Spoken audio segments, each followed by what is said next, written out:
रामचंद्र भगवान की, वृंदावन बिहारी लाल की, वृंदावन बिहारी लाल की, भारत माता की, भारत माता की, वंदे वंदे वंदे। नमः पार्वती पतिये हर हर।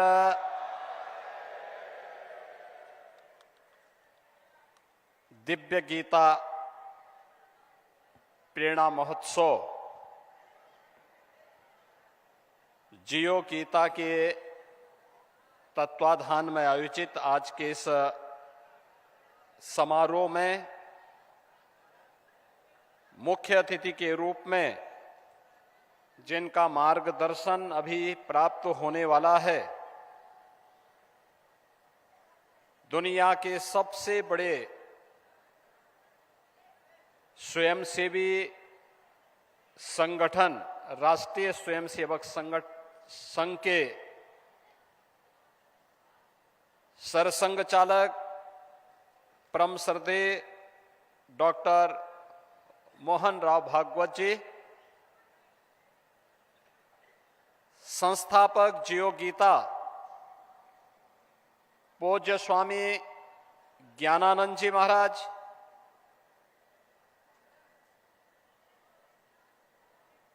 अखिल भारतीय आचार्य महासभा के महासचिव पूज्य स्वामी परमात्मानंद जी महाराज, जगतगुरु रामानुजाचार्य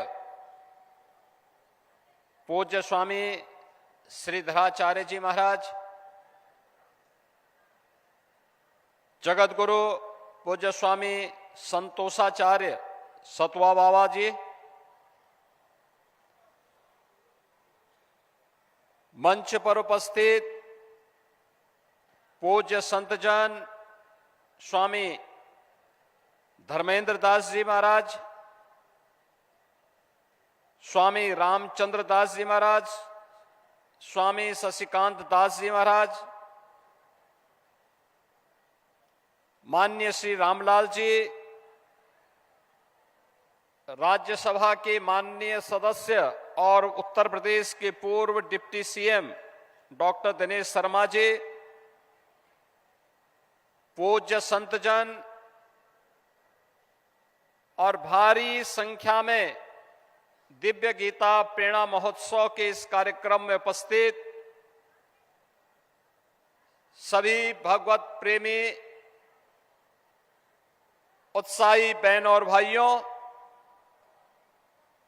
मैं सबसे पहले भगवान श्री कृष्ण की पावन जन्मभूमि और लीला भूमि के प्रदेश उत्तर प्रदेश में दिव्य गीता प्रेरणा महोत्सव के इस आयोजन के लिए आयोजकों को हृदय से धन्यवाद देते हुए परम श्रद्धेय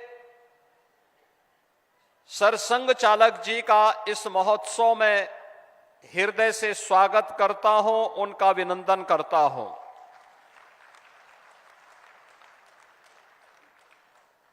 बहनों और भाइयों,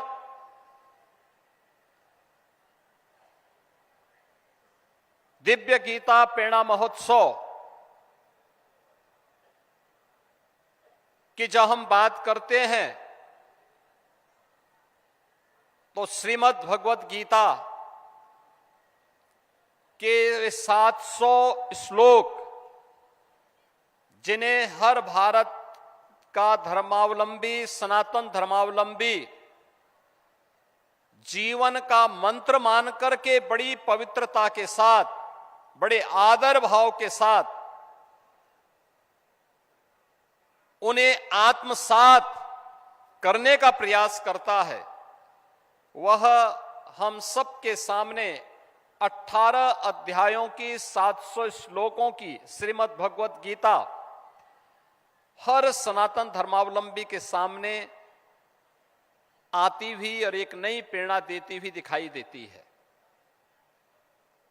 और जैसा यहां पे पूज्य स्वामी परमात्मानंद गिरि जी महाराज ने कहा था, धर्म से ही शुरू होता है, अंत में भी उसी मर्म के साथ वह अपना विराम भी लेती है। यानी शुरुआत और अंत को भी जोड़ें तो अपने आप में धर्म मानती है। श्रीमद् भगवत गीता धर्म की वास्तविक प्रेरणा है और भारत के मनीषा ने धर्म को कर्तव्य के साथ जोड़ करके देखा है। हमने धर्म को उपासना विधि मात्र नहीं माना है। उपासना विधि उसका एक हिस्सा है, एक छोटा सा भाग है। वह हर व्यक्ति अपने अनुसार, अपनी आस्था के अनुरूप, अपने पंथ, अपने संप्रदाय, अपने उपासना विधि के अनुरूप अपने आप को, अपनी आस्था को तय कर लेता है। लेकिन मुख्य रूप से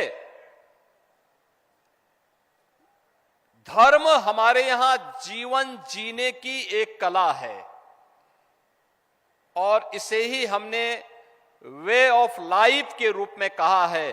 और वे ऑफ लाइफ यही है श्रीमद् भगवत गीता, जो भगवान की दिव्य वाणी है, जिसके महोत्सव के साथ आज हम सबको जुड़ने का अवसर प्राप्त हो रहा है। याद करिए, जब पहला श्लोक आता है, धर्म क्षेत्रे कुरुक्षेत्रे समवेता युत्सव, यानी धर्म क्षेत्र से ही शुरू होता। धर्म क्षेत्र दुनिया के अंदर कहीं नहीं होता होगा जहां युद्ध का मैदान धर्म क्षेत्र के रूप में जाना जा रहा हो, लेकिन हमारे यहां हर कर्तव्य को हमने पवित्र भाव के साथ माना है। अच्छा करेंगे पुण्य के भागीदार बनेंगे, गलत करेंगे पाप का भागीदार बनेंगे। और यह मान करके जब हर सनातन धर्मावलंबी चलता है तो वह अच्छा करने का प्रयास करता है। भारत ने विश्व मानवता को जो संदेश दिया है प्राचीन काल से ही, उसका वह संदेश भी वही है। आप याद करिए ना, हमने कभी नहीं कहा कि मैं जो कह रहा हूं यही सब कुछ है।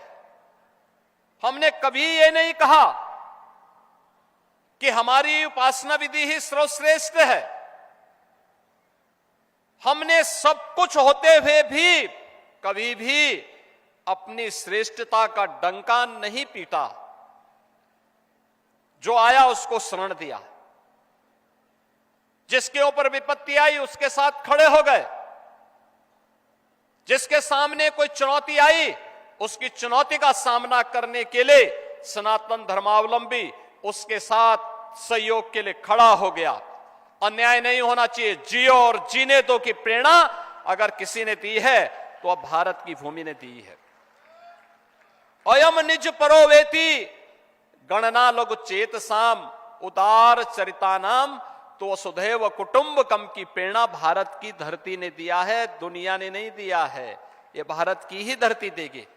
और इसलिए धर्म क्षेत्र को भी हमने, धर्म क्षेत्र अपनी पूरी भारत की धरती को हमने धर्म क्षेत्र माना, तो इसलिए युद्ध का मैदान भी हमारे लिए धर्म क्षेत्र है, कर्तव्यों से जुड़ा हुआ क्षेत्र है। क्योंकि वह धर्म क्षेत्र में जो युद्ध भी लड़ा जा रहा है वह कर्तव्यों के लिए लड़ा जा रहा है। और वही भाव जब सामने आता है, अंत में आप देखते होंगे अंतिम श्लोक जब आता है, अंत में धृतराष्ट्र पूछ ही पड़ते हैं कि भाई बताओ तो क्या होने जा रहा है इस युद्ध का परिणाम। उसने कहा युद्ध का परिणाम तो पहले से तय है। यत्र योगेश्वर कृष्ण यत्र पार्थो धनुर्धर तत्र श्री विजया भूतिर ध्वार नीतिर मतिर मम। यानी परिणाम तय है और जो हम मानते रहे हैं, यतो धर्मस्ततो जया है। जहां धर्म होगा, जहां कर्तव्य होगा, वहीं जय होनी है। उसके इतर कुछ नहीं हो सकता, कुछ नहीं हो सकता। किसी को कोई गरूर नहीं पालना चाहिए कि अधर्म के मार्ग पर चले और विजय हो जाए, कभी नहीं।